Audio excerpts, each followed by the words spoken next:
Good. Is that up and working? Can everybody see that? Yeah, Yep, we got you. Okay, great. Well, we'll get started here. First of all, I just want to say thanks for inviting me and having me on here and reaching out. It's a pleasure to be here. I know there's a lot going on here in the world, or not a lot going on in our individual worlds here on a day-to-day basis, predicated on how you're looking at it.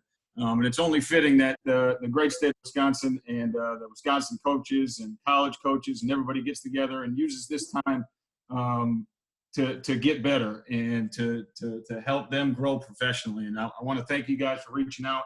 I appreciate you guys giving me the chance to talk. I grew up, I'm born and raised in Fort Washington, Wisconsin. Spent some years coaching there at Oshkosh and at the University of Wisconsin, and made my way down south here. And my role right now with LSU is currently a defensive analyst. My job description is primarily forward scouting of opponents. My calendar and schedule is primarily 1 week ahead in previewing opponents, and then also as well as breaking down any other schemes and trends offensively or defensively that we feel could help our program. And when I was thinking about a topic that I could talk about that hopefully you guys can get something out of, is kind of take a break a little bit from the scheme and kind of get back to something I feel sets us apart here, and that's in the details of every day and how our standard operating procedure is, and how we talk to our players, how we teach our players, how we install as a group. We break it down, and then also how we practice it, and kind of just give you really what it is from our meetings on and how we talk to our kids. Just a couple factors to think about as I'm going through here. Our program is a players first program, and we have the opportunity to recruit some outstanding young men, some outstanding athletes whose ceiling is beyond belief. We have over this past weekend, we've had a number of kids drafted, a number of kids picked up on teams, and that's really just a testament to them buying into what we're doing. Because a lot of the kids that we bring into our program, they can't do that. We can do that on a consistent basis with the kids that we have. And the thing that our coach and a standard that we try to push throughout everywhere in our program is just alignment. And so from the moment our kids walk through the door to the person greet them at the door, to the way we structure our office, to having an open door policy, we want our players to know that it is a players first program. And everything that they do from the moment they walk into those doors, it is about them and them maximizing the potential that they can as a student athlete in our program. And so everything is geared towards that way. At times, if somebody's going to change the way they're doing things, it's going to be us. If it means winning, or if it means reaching another kid, or it means tapping into that higher level, we're going to do it. And we want our players to know that. From the moment they walk into the training room to the equipment staff, everywhere. They're surrounded with some of the great support staff, and we want them to know the number one thing is that they are the most important person as soon as they walk into the building. The second thing in our program that we really, really make sure that we study and is under constant evaluation is the emphasis put on communication from coach to coach, coach to player, player to trainer. There's a lot out there where kids are changing, and kids are they're not the way they used to. And the big thing, the common layer that we found just in evaluating our kids is that the kids want to do well. They want to please you. They want to do exactly what you're trying to get accomplished. Their goals are in alignment with what we want. Their expectations, for the most part, we have to just show them that they can attain those levels. And the biggest thing is just understanding how important communication is. And if you tell the player what they need to do and you teach them how to do it and you give them the proper training, more times than not, they are going to go out and they're going to do it. So a couple factors just to understand and just to kind of give you the mindset as a player walking into our program. And then practice is paramount. 12 games. The rest are earned. We say it all the time. We don't get 16 like the NFL. We don't get 82. We don't get 162. We get 12. And every game with what we have in our resources in our program, we have what it takes in the surrounding setup to be at a great level and to earn a 13th and a 14th and a team that comes together and really buys into it and really believes that character is cool and buying in and being a team and operating as one is important. You get to be 15-0 and you get to be an exceptional team. And, the big thing is that we have to understand is how important practice is. And that is not lip service here in our program. Like I said, we get 12 games. We don't get, it's not baseball or NBA. I remember reading an article when Brad Stevens first became the head coach of the Celtics. And, he had the thing that he had to teach himself when he got to the NBA was, he had to teach himself how to lose and how to move on after a loss and how to work through and learn through game times and game time scenarios and move on to the next game, because you're going to lose games once in a while. Not in college. I think he lost more games, and don't quote me on the numbers, but he lost more games in his rookie year as an NBA coach than he did in his college career at Butler. And so had to learn to work through that. At LSU, at our level, you can't have hiccups, and so you don't have the chance to grow through games and make mistakes and critical errors in multiple games, because it could cost you the season, and that's not maximizing potential. And every day we're going to treat it as game day, and we say practice execution equals game day reality. Great, stole it from the Patriots. Practice execution equals game day reality, and that's just the bottom line. We have to get it ingrained into the kids' head that every day when they come into the meetings, they got to be ready, and every day when they're out of practice, they're going to be held accountable for what they're doing. And we're going to do everything on our end from the moment they walk into the building to make sure that they are ready, and they are physically ready and mentally ready to achieve that and to be able to function at a high level on the practice field. And so with those big picture things, one thing that we've spent a lot of times and we've altered, we've altered some of the stuff that we have, and we've invested a lot of our time into really focusing on talking to these kids. And in order for them to perform at a high level on the practice field, they have to know what the expectations are. They got to know what to do. They got to know how to do it. And so the teaching that we do and the interaction that we have, from whether it's a one-on-one meeting or it's a group setting, it has to be purposeful. It has to be detailed. It has to be organized. It has to be efficient, because, there's 20-hour rules and there's limited time. And, like I said, we got 45-minute meetings or an hour meeting, and you go out to practice, and they're expected, and they're going to be held accountable for their performance on the practice field. And so what we've done a lot of, and I'd like to kind of spend a good amount of the time that we have just talking about this and just different techniques that we've used in talking to our kids. And you got to find out first, before you talk about the technique, and how they learn. And some of the stuff you guys all know.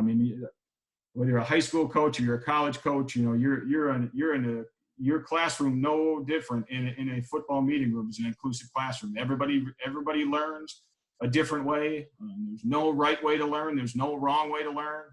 The bottom line is we want them to achieve their maximum potential, and to do that, we've got to be able to have a relationship, and we've got to be able to make sure that we can find out how these guys are working and how their mind works, so we can get across to them and we can be efficient with their time. And most of a lot of the stuff in the black there is the kids and how our kids best learn. They're visual learners. We use pictures. We use diagrams. We use the 8-box diagrams with the X's and the O's and the pictures, but we also use a lot of still pictures. You'll see some of the stuff. I'll just show you just a couple of the techniques that we use. We use color-coded notes. A lot of that stuff is colored printers, and we kill a lot of trees here at LSU. So we print a lot of stuff out on paper. We print a lot in colored ink. We give the kids highlighters. We encourage them to use different colors, because they are visual learners. And at the end of the day, that's a lot on how the kids learn. Active learning, they work in small blocks of time. Some of the attention spans are not very long. As you know from being in the classroom, you got to work in small blocks of time in the meeting room as well. Using flashcards or something that we do a ton of with a lot of our installs, with a lot of our techniques, so the kids can use them anywhere possible. And then obviously movement. You know, we want to get them up. We want to get those banked reps. We want to get them moving around, and so we can test maybe what we've been going through in the meeting room. Okay, sensing. So that is just repetition and review of notes and flashcards. You know, a lot of times in the meeting rooms, I think when you're with the kids, you know, you go through it and maybe you have a great presentation, you have a great look, but you forget to get them to bank reps. You know, they maybe need 5 reps in the meeting room with questions and notes, and they need time to review their notes. So you got to find a way to get different reps in that meeting room to get them across. Sequential, you know, this is one thing that I think is critical as well, because I know me particular, you know, as a coach, and I know a lot of whether you're a head coach, a coordinator, or a position coach, you think a lot big picture. And how does this big picture wise fit in? When the initial stage of learning for a lot of these kids is just, they want to know what they got to do first, and then they'll move on to the big picture stuff. Whether it works for you or it works for somebody else, the biggest thing is getting to the kid. And a lot of the kids, they want to know exactly just what they have to do, and then they'll worry about what the big picture is maybe in the next step or the step after that. But first base is just knowing exactly what they have to do as an individual. You know, the white stuff is kind of, you know, some of the, you know, the ways that, you know, a lot of coaches, or maybe even, you know, even me, really.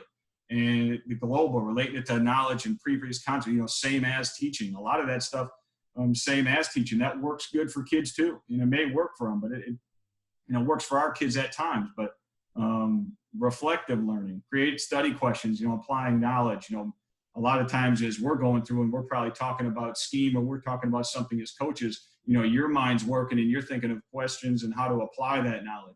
Well, that's at times for our kids in our program, that's later down the line. You know, maybe that's a kid that's a sophomore or a junior, or maybe after they've gotten a number of reps. But the initial stage of learning, we want to be able to get those tops, the visuals, the active, the sensory, the sequential. And because the verbal stuff of us standing up in front of the room, and our kids don't learn that way. And so, like I said, everything when they walk in is going to be tailored towards them. We want to make sure they feel important, and we're going to adjust our meetings, and so we can get to them.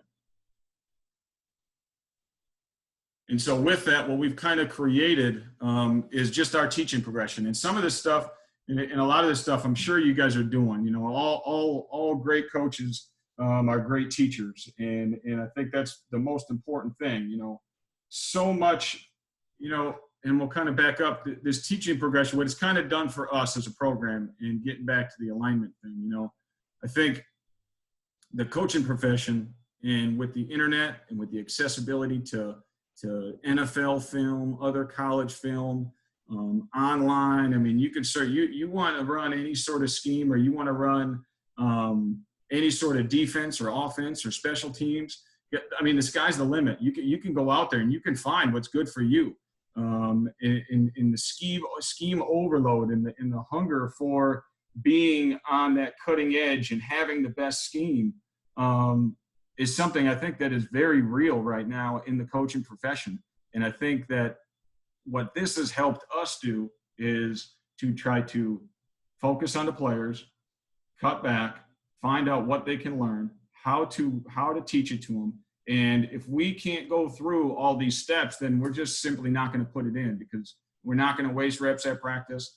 We're going to make sure they're prepared when they hit the ground out there for walkthrough, for individual, for team period. And so this has kind of helped us as a checklist as well. And so I'm going to kind of just get started here. The first thing that we do, just like everybody else does, we put it on paper, and we have a couple of creative different ways to kind of do and exercise and keep people's attention in the meeting room. But writing, put it in writing and verbal for the verbal kid, put it a visual picture in the 8-box, put a visual picture, but maybe a still frame. After that, put a video clip of it. And this is all in order. All of this is going to be done for our focal points of our meetings. Video clip of it, show the drill, show a live setting. Every drill that we do, we want to be able to show how it applies to a game setting, and what is the point of it. Because at the end of the day, it makes them take more pride in it. It makes them be an active participant in learning, and why they have to do it. All the questions that the kids give are why. What does this do? Where does this show up? So, I mean, you got to show it to them. show it on paper, show the video clip of it, show it applying in the live setting, and then walk through. I think this is probably one of the biggest advantages that we have in our program, and it shows the dedication that we have towards our players and towards the teaching and the development of the players. Is we in every one of our meetings, in every meeting for the last 2 years that I've been a part of at LSU has ended with a walkthrough. And we're taking the audio, the visual, and the kinesthetic learning, and we are applying it through and through, because we find out that's how our kids learn the most. And we're talking about small blocks of time. We're going to show it to them on paper. We're going to get a video clip of it. They're going to get those reps, and then we're going to walk through it immediately right after. And what we want to be able to do is express the technique. Whether this is in the meeting room, you can move the tables.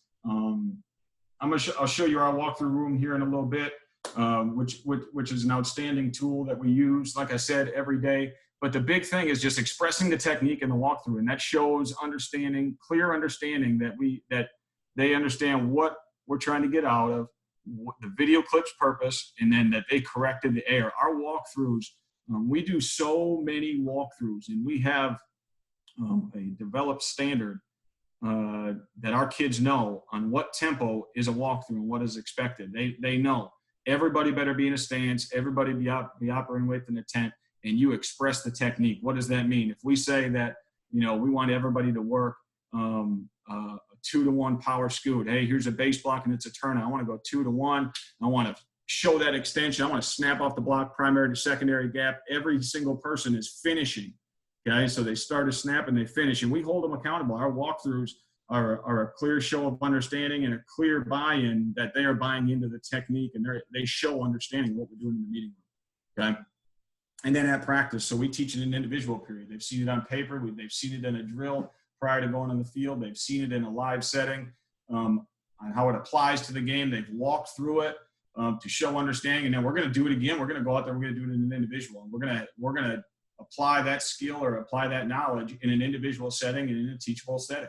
And then we're going to go in a controlled setting, which is usually half line pass, unit teach. And a lot of these things, I know everybody does. There's a lot of practices that are geared very similar to how ours is. But I think the critical thing about it is it needs to show up in all of these phases. It needs to show up on paper in a video clip, and it needs to show up in all 7 of these things. And then you do it in a half line pass, and then you do it in unit teach period. And then the ultimate, you want to be able to show with an application of everything that you're doing throughout the day. In the team period is the test. And, with the alignment, what this helps you do, and you can't go through everything every day. We have a number of, about 3 things that we make sure that our kids know when they walk in the meeting rooms that they're doing. And they know what we're going over in the meeting. It helps them pay attention because they know they're going to get tested in the walkthrough at the end of the meeting. They know that they should know in the walkthrough because we're going to go over an individual. It's going to be in the controlled setting. And then they know that all the work that we just put in from the time they stepped into the building is going to be tested in our team periods. And getting back to our practice, during the season, it doesn't matter. There is no scout team at LSU. There is no, 4th string or 5th string guys that are going in there and giving these guys looks. I mean, we are putting them to the test. I mean, we have set our 2s are our scout team. When our 1 defense lines up, they're going versus our 2 offense across from them. Their offensive line. Our offense is going versus our number 2 defense in the team periods every day throughout the week and throughout the season. And that has really showed the vested interest in practice. It's really showed, obviously, as the week goes along, so that way on Saturday everybody can play free and everybody is used to competing at a high level, because at the end of the day, the people that are lined up across from them, especially here, and the people that we see are going to be extremely good players from top to bottom. And just because they're 2s and 3s here, it does not mean that they can't play. They're giving them the best look. And so we try to make sure that all this happens. And then obviously post-practice, which I think the Zoom meetings is this stuff's going to really help this a lot as far as the post-practice. One way I know we're going to use it and apply it all the way across the board is whether the kid, it takes so much time throughout the day. And as you know, every minute is precious during the season and during the work week. And so, during classes, the kid could have a 15-minute break, and maybe he only has 15 minutes, and he can't come up, he can't get in his car, drive his car over to the ops building, come in for a meeting, get back in his car, and go back to practice. That takes an hour of time, which is a large block of time. And so, we're going to do a lot of our correction stuff, I know, over Zoom meetings. You got 15 minutes in between class. Cool. Let's get up on this at 11:30. Let's go over your corrections. And then that way, when you come into the meeting room, you got your corrections, and we can move on, and we can get more opponent scout in, or we can move on to the next thing. And so I think that's something that, out of necessity, I think these Zoom meetings are really going to help.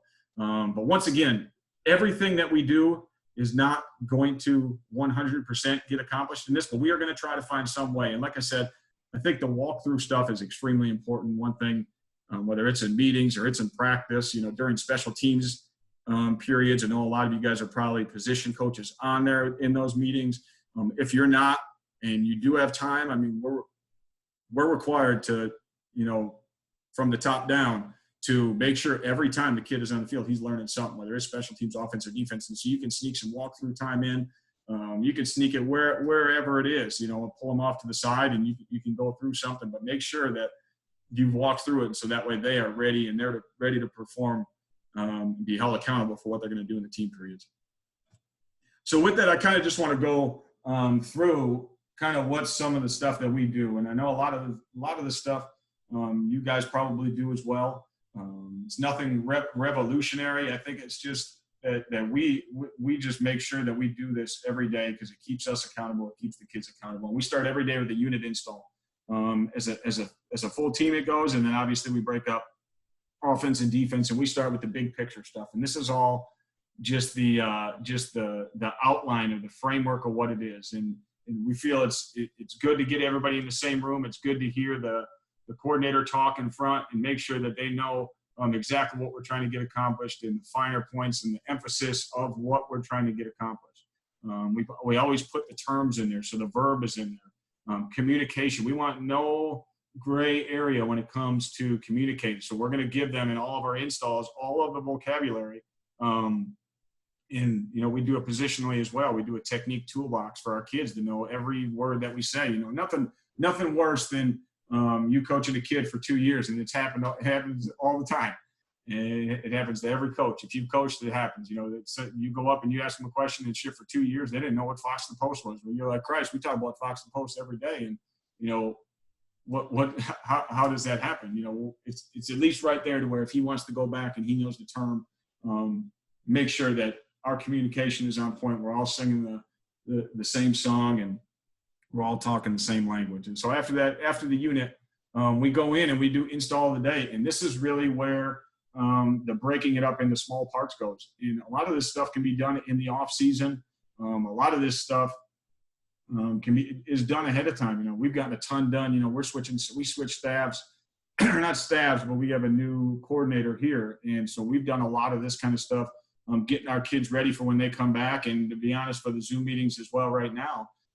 So they know, and it's clear and it's concise. And I think it's important to give them paper, because paper never forgets. And as much as iPads are extreme, or phones are important and very important for the kids, and they're always on them and accessible, I do still think it's important to give them paper copy and show them exactly what they have, because at the end of the day, some of them can't take notes and pay attention in meetings. Structuring your notes with colors, structuring them with step-by-step breakdowns so they can read it is important. Developing your own teaching progression. So on the right here, we have call, alignment, stance, key, responsibility. A lot of them have been doing it for years. A lot of people do it, having that on there for the kids, that however they learn, here it is. And there's going to be no ifs, ands, or buts when we show up, because at the end of the day, it's going to be covered, it's going to be clear, it's going to be concise, to have an understanding. And then they need it to be able to go away and get reps by themselves.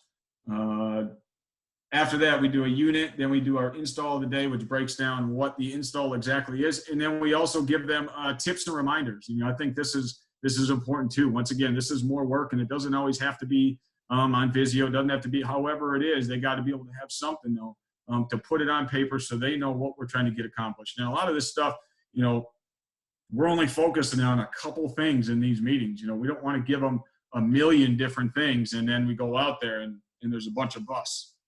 You know, we're going to make sure what we cover in the meeting we can do in all those 7 steps that we talked about. And so these are just examples. We always put the calls that are up there at the top so they can go back and quiz themselves and they know what's in or what's up for the week. Quick teaching points. We always want to be able to have those. Hey, positives from the day, see the formation, alignment. Hey, today in Eagle Ed, if it's an 11, look, we're going away from the strength call. But hey, if it's a 10, look, we're going to the back. You know, we want them to know it, and you can't bank on just telling them because they won't. Not everybody will remember like that. And at the end of the day, all we want them to be able to do is to get a clear understanding and execute their job. These are just different, and these are not all the same day. These are all just ideas and different things you can put on there. These are different days. Some of them have more corrections than others. So they're showing, hey, this is the play we're talking about. Do you see how you got to do? And 2-packer, you know, you gotta grab the pivot or however it is. And then including stills on there, taking pictures. Huge tool for our kids. Try to give it to them. Eye control. I just probably talked for the last 15 minutes about things and who knows where everybody's eyes were. And it's the same. It's no different than with our kids. You know, when you put a picture on the board, the picture to the right is way more clear than the picture on the left because you got to control their eyes. And it takes nothing to put a still shot up there. It takes nothing to put a circle on there. You can do it in any program, Huddle, Exos, DB Sport, whatever it is. You've got to be able to control their eyes in the meeting room, though, because you could be talking and teaching for 15 seconds, then you ask for understanding, and they're like, well, what were you looking at? Well, put a circle up there, make sure you're showing them where their eyes go. Still pictures, again, I can't tell you how many we use of still pictures and how easy it is and how applicable it is. Hey, man, in the drill today, you were great. You're a great attention to detail here on the left. Andre, your knees are bent, you're intense there. I can see your eyes are burning right there on the shoulder pad. You're up, you're in a ready position, ready to strike, and then we get the team, and the focus isn't there in the details. We got to have the details on it today. Here's a clear picture of it back to back. Give the stills. I can't tell you. You know, I think it's one of those things on the EXO with talking in the 8-box and talking in X's and O's. Putting stills up there is so important, and it's so easy. You know, I remember we had one of the great coaches at Wisconsin. Kevin Cosgrove was an analyst for us this last year, and he took some time to learn how to use the computer. But once he did, and he found these things, I mean, I can't tell you how many still pictures you know, he's printing off for us or for the coaches to give to the players and to give them as a tool, because it speaks to them and it speaks to a lot of people. And this is the way what our kids want to be able to see. And if you want to get something corrected, put it side by side, because there's no ifs, ands, or buts. There's a difference between the two. When you're teaching a technique, put a still picture up there, put the diagram up there, put the words up there. It helps you understand the kids speaking the same language, you giving a clear and concise answer on what you're talking about, what your goal is, and giving them a clear picture of what the expectation is so they can perform their job. Because once again, you could tell them, and it's not that they're being defiant, they maybe just don't know. Or maybe you drew a picture, maybe you don't know. But in this way, you can kind of cover all bases and make sure that they're getting understanding. We use it a ton in our scouting reports. I mean, majority of our scouting reports are pictures.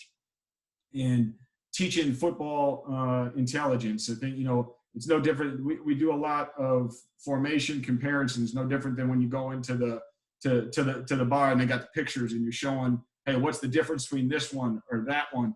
And they got to put the finger on what the difference is, and they got to find it.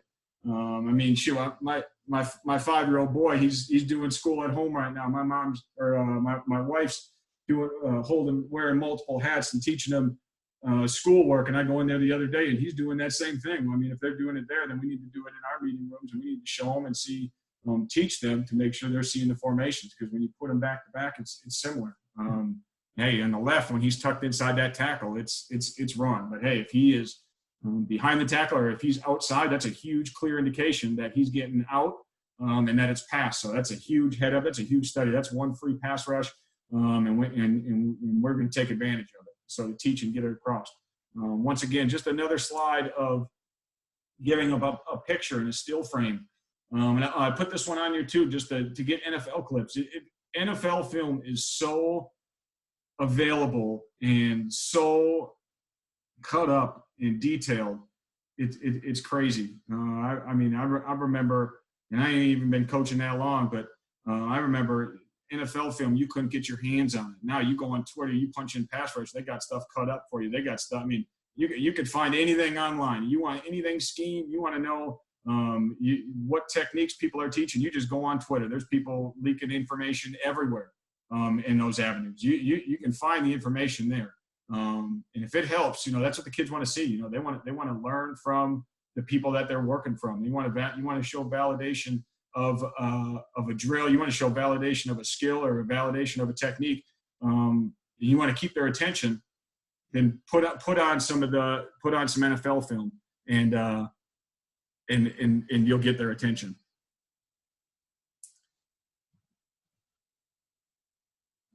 Trying to go on here. So here's just another one. So this is our vertical and high, and when the tackle is vertical and he's high above us, we want to club him by, we want to snatch it by, we want to spin it by. And so in all these things, we want to be able to show them a visual picture. We want to show them a diagram. We want to be able to make sure that everything that they do is clearly communicated. This is just another alignment. And then this is the last part. So this is something that I think is an unbelievable teaching tool. And this is something that, once again, I hate to keep saying, but it is so true, and it is so glaring that when you walk into our building, and this is from the top down, from our head coach all the way down, those players, there is no way possible that they can't understand that they're the most people when they walk in the room. I mean, we got freaking recovery beds and sleeping stations in our damn locker room, for Christ's sake. And then they go into the meeting rooms, and this is right outside of our meeting room. You can go from your meeting, you can talk about it on the film, you can talk about it on the diagrams, and then you can go open the door, and this is a walkthrough room, and this is huge. This is probably about 15 yards deep, and I'd say about 20, 25, 30 yards wide. And so there's, I think, 5 projectors hooked up all the way across the room, and we can get our defense in there, we can get individual positions in there, and we can get whoever we want, and they can get reps, and they can get reads, and they can get keys, and they can get motion adjustments, and they can get everything that they need to get them ready to have a perfect practice, which is what our goal is every single day that we set foot out in the field. And I'm going to see if I can get this thing going here. Give me 1 second. I think I got our program on my computer here. I'm going to see if I can, how do I new share? Okay, yeah, here it is. Okay. Can everybody see this? It's kind of like a video game type looking screen. Yep, we got you, Coach. Okay, and so what we've kind of done with this, and we've used this in our individual meetings, we use this one-on-ones, we've used this in our position stuff, we've used it in our unit meetings, but it's applicable, and you want to keep a kid's attention, just tell them it's a video game and make it look like a video game, and everything will be good. Okay, so we put this up on the board, the kids all get in there, we cut the lights out, we get their eyes up on the screen, and we get it going, and you want to get a quick rep. You can play it at any position. You can set it up however you want. Say you want to get, you have a meeting and you coach DBs and you got the nickels in there. You can get the view from the nickel standpoint. You can press play. Kid can go through his technique, see his keys, see his reads, and hey, I'm sloughing off. If this route's under 5 yards, I'm sloughing off for the chair 7. Or hey, there's a tight split. However it is, they can get those banked reps. You know, I think one of the things that we've used it a lot with is just our half line stuff. You know, we've gotten a kid in there and, you know, we put a new coverage in for the day. Hold on here. I'm messing with the controls. Not very effective teaching going on here. But here we go. And, you know, I got the Mike linebacker in there and it's a 3-by-1 adjustment. Here's my alignment. Here's my keys. We're stationed in this, and maybe I have, you know, 6 to 8 route concepts I want to be able to get the reps at in different calls. And so they can go in there by themselves, or they can go in there with a coach or somebody else and go through those progressions and make sure that there is thorough understanding. And when the stuff's available, I can't tell you, we only got one of these right now in our building. it's a scratch and claw fest during the day, even out of hours, for the kids to come in there and be able to play on it and get reads and get their keys. I mean, the quarterbacks are in there a ton. DBs are in there a ton. Linebackers. Maybe you're the Will. I'll just show you one more here. So you want to work on all your games on all the X games, whatever your language is, whatever your call is, and you want to set up a half line for that. You can do that. The kid can go in there. You can press play and get all of his keys, and he can go through his technique and show understanding. And we use it more as a test, really, than anything. But really, we're just tricking the kids into getting reps and getting better, which is ultimately what they want. You know, like I said, we're blessed, more blessed than a lot of people when it comes to facilities, when it comes to resources, things like walkthrough room. But there's ways that you can do it as well. I know we prior to this, we used to just do a minimized, and we used to just do it with, you know, one projector and put a formation card up there. Or, you know, walkthroughs have been so critical and so huge, whether we're in the meeting room to show understanding, to get them up in those small blocks of time, whatever it is, we have used them and utilized them. I can't tell you enough, which I'm sure you guys are all doing, how important it is, because at the end of the day, that's how our kids are learning. And so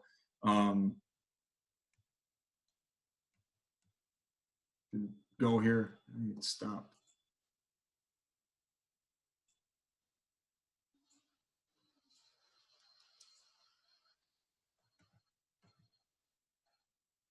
Yeah.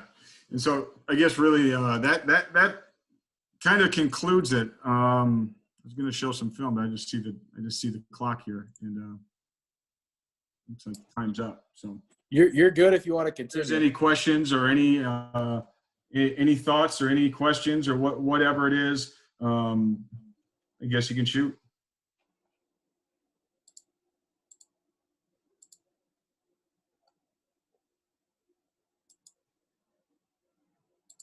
Hello? Let's see here. I'm just seeing if there's anything in the chat here. Okay. All right. If anyone's got a question, just type it in.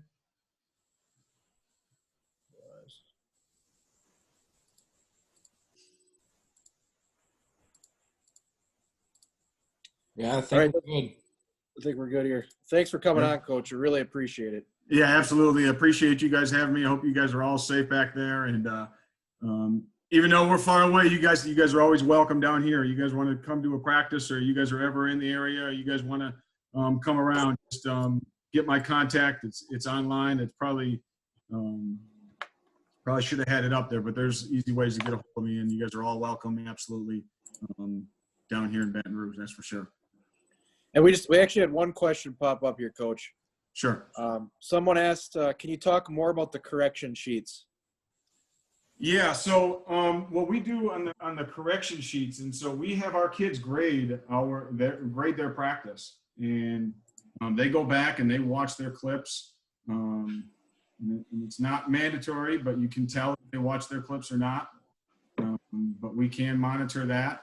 But really, we put a grade on. We want to make sure that they're watching it, they're getting their rep corrected, and then also just going over what the expectations are. Is what's your alignment, what's your assignment, what's your technique, and then they come in. We like to talk about really what their individual goals are. Hey, what did you, when they come into the meeting room, what did you watch it? Check for understanding, and kind of see what, judge and make sure that they've watched the films. Awesome. Thanks again, Coach. Appreciate it. Yeah, you got it.